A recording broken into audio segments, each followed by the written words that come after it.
Hey everybody, this is World War Guy here today, and today I'm doing a video that I know somebody has requested in my request video. As you can see here, this is my entire bayonet collection, and then neat little knife there. I decided to include it anyways. I've never been a big bayonet collector or blade collector. I'll buy it if it's required for the impression I'm making, or if it's for a cheap price, or if it's just something that I really like. But in most cases, if I see a bayonet and a helmet or a haversack, I'll probably go for the helmet or haversack before the bayonet at all. So here are my bayonets. Most of them are, if not all of them, are actually World War II. And we'll just go left to right to which one is which.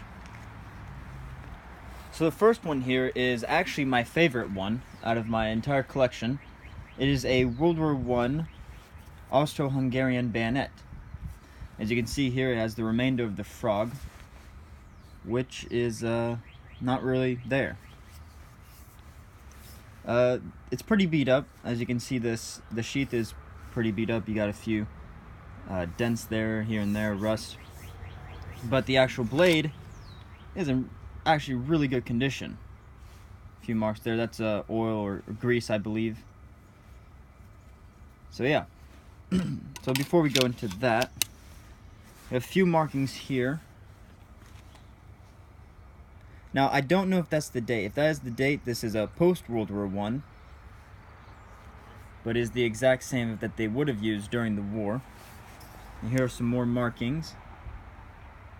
So as I said, I don't really collect bayonets, so that means I do not know my bayonets as much. I do not know what each marking means. Here's on the sheath. And then on the blade, that's the marking confirming that it is a Austro-Hungarian bayonet. As you can see here,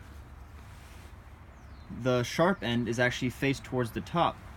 So you put on the rifle, barrel sits right here. The blade is towards the top. What I do believe the reason for that is when you stick it in someone, you can just lift up and it's easier to cut them than having to go down or just pull back up. That's the main reason for it. Now, those who do collect bayonets and who knows their Austro-Hungarian bayonets, as you can see here, there's no loop. As you can see for example, this one, see how there's a loop that you put the barrel through? Well, this one doesn't have that. And I asked the guy I know at the military store that I talk about quite a bit, and he thinks the reason is a lot of times they would take the bayonets and file down this, cut it off and then file it down, and then probably have this filled up or whatever, so that it could be used as a fighting knife. This doesn't get in the way and you can just fight someone with it. So that is the reason believed for why there's no barrel holder there, whatever the actual term is for that. Yeah, so besides the sheath and the frog, obviously, it's in very, very good condition.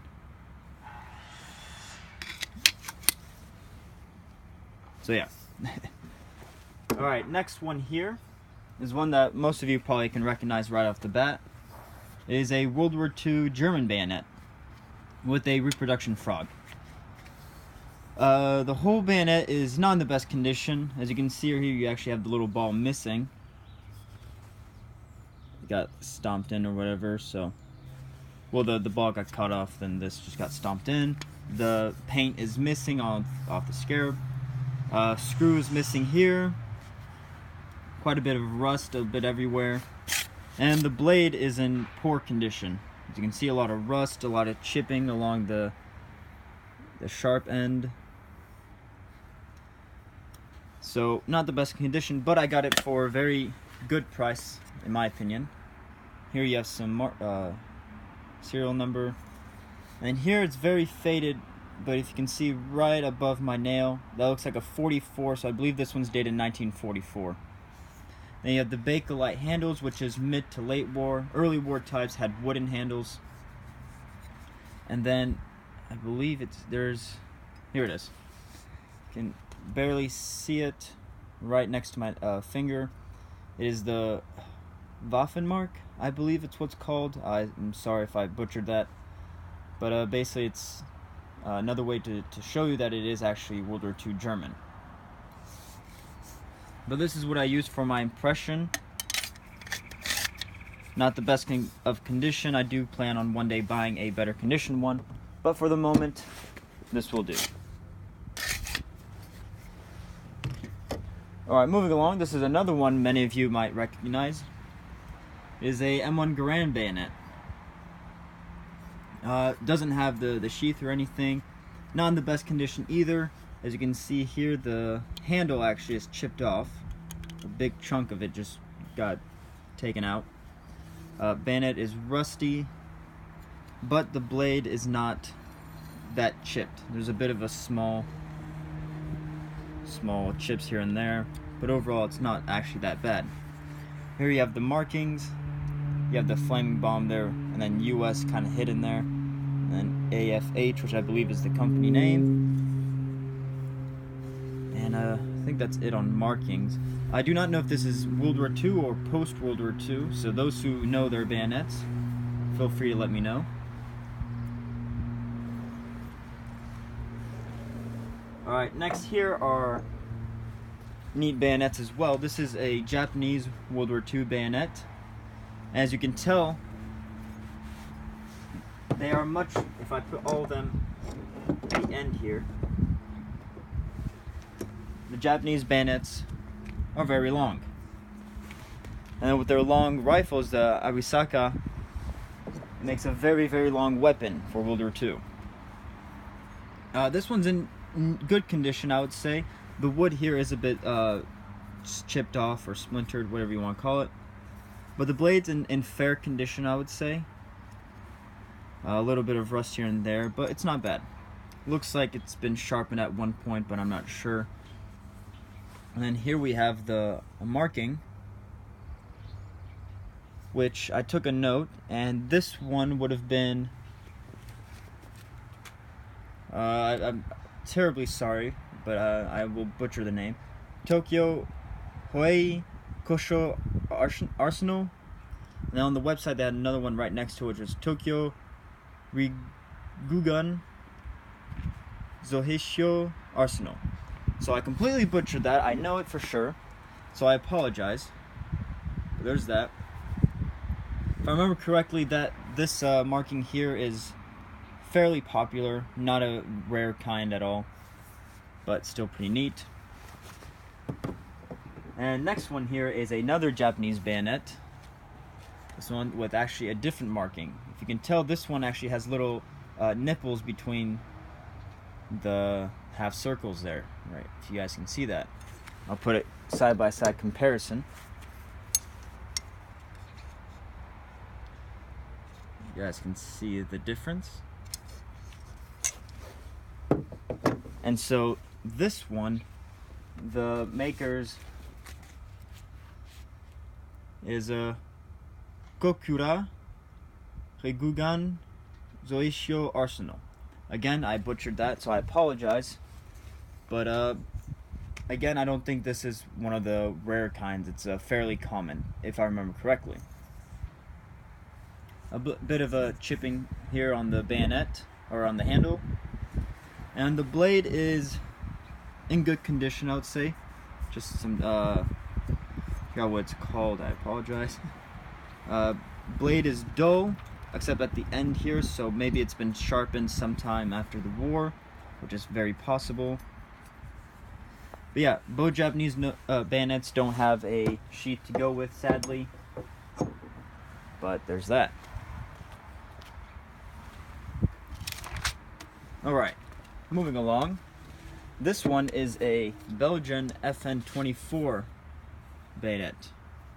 Resembles a lot as the German one, but right next to it, pretty similar, you'd have to admit.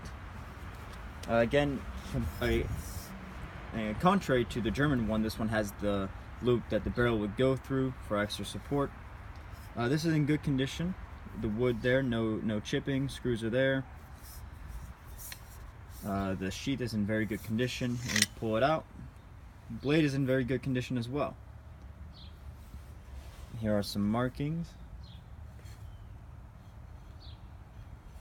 And I believe that's it on the markings. Nope, right here. Thought there was something else. You guys can see that. 622. Yeah, that's it. So yeah, not much there. This one though, compared to the other bayonets that I have, you actually have to put it one way because then it gets stuck. So that's kind of a neat thing. Alright, and then last item here is not a bayonet, but I still decided to include it. It is a World War II K-bar. These were used by the Marines, as most of you may know. But this one is actually for the United States Navy. So it's possible that was made for the corpsmen or the... I forgot the names, but other naval designated troops that actually served on the islands. The sheath is actually fairly good condition. Here was something missing, probably the naval emblem. And then it looks like it's named as well, but it's hard to read. BCRMAN. That's it. So I'm not too sure.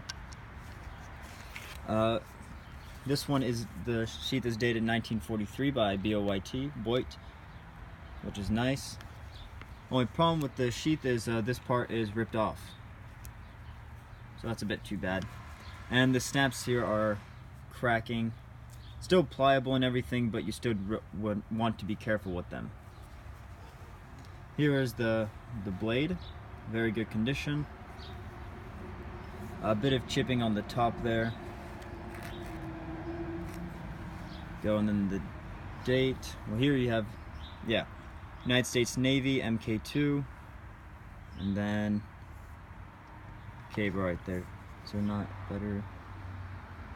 There we go, K-bar.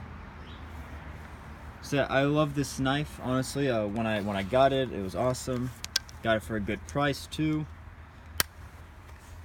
And I just think K-bars look really badass. So yeah, there goes my bayonet and one knife collection. Not very big compared to other collections that I have, but nevertheless, it's pretty cool. If you guys enjoyed the video, please drop a like. If you guys want to comment on anything, maybe correct me on, for example, my pronunciation of the Japanese makers, or anything else. Maybe I've got the wrong name for one of them. Please let me know, because bayonets are not my specialty. If you guys want to subscribe to my channel, that'd be really nice of you. And make sure to share the video so that other people can enjoy these kinds of videos. But besides that, you guys have a great day.